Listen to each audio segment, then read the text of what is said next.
Welcome one and all, I'm Decoy. Today we're going to be checking out the Woodland Retreat. Now, truth be told, I am not going to waste my time on the actual bundle itself. I'm instead going to focus on the prefab.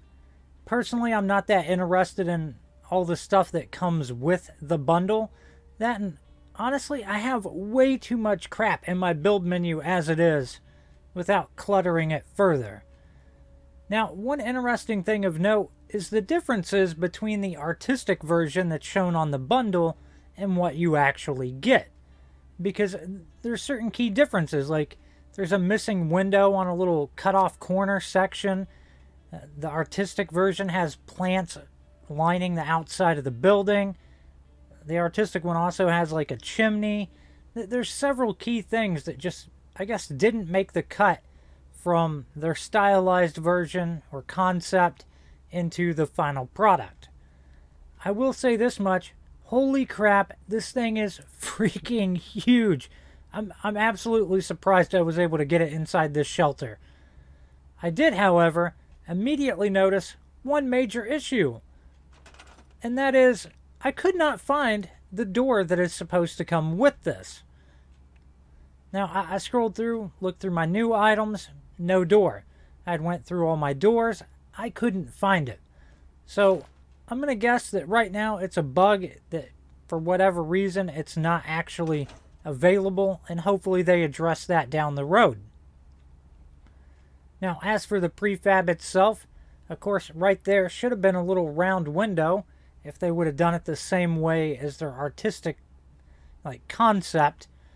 Which, it kind of sucks, because I think the concept looks really darn good.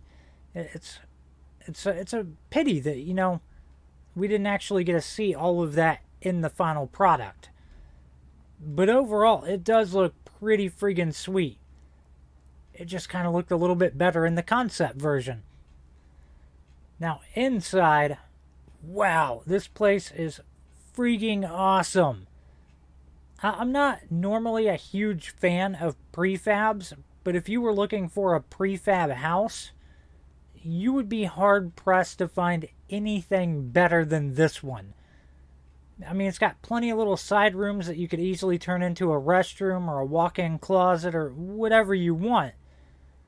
There's a lot going for this.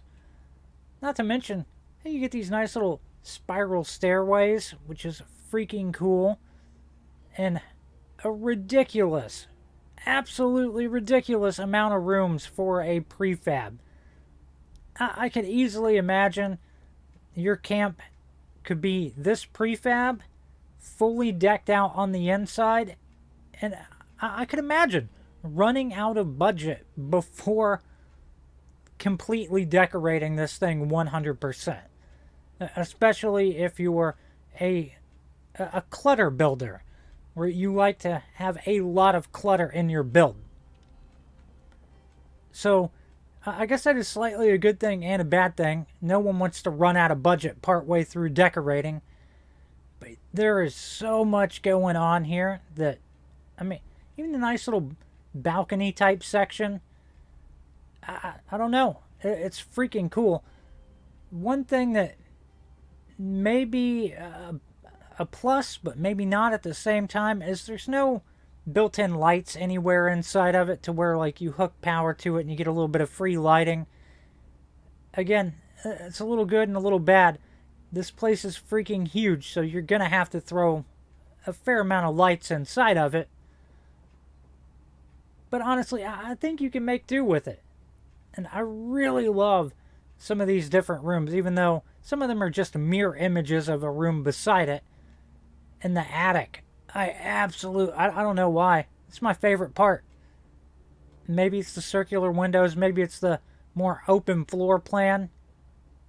And the lighting you see coming through obviously is from the shelter. That is not something you naturally get inside of this. But overall, this thing is pretty friggin' sweet for a prefab. And that's something I don't normally say. I'm not a huge fan of prefabs. But this one's sweet. Honestly, if this was a legit house, and of course, not somewhat torn up, hey, I'd be happy to live there. So there you have it. Is it going to be worth it for you? I don't know, but for a lot of people, this is probably a must-have. I hope you've enjoyed this. Please remember to like, sub, and share. Later.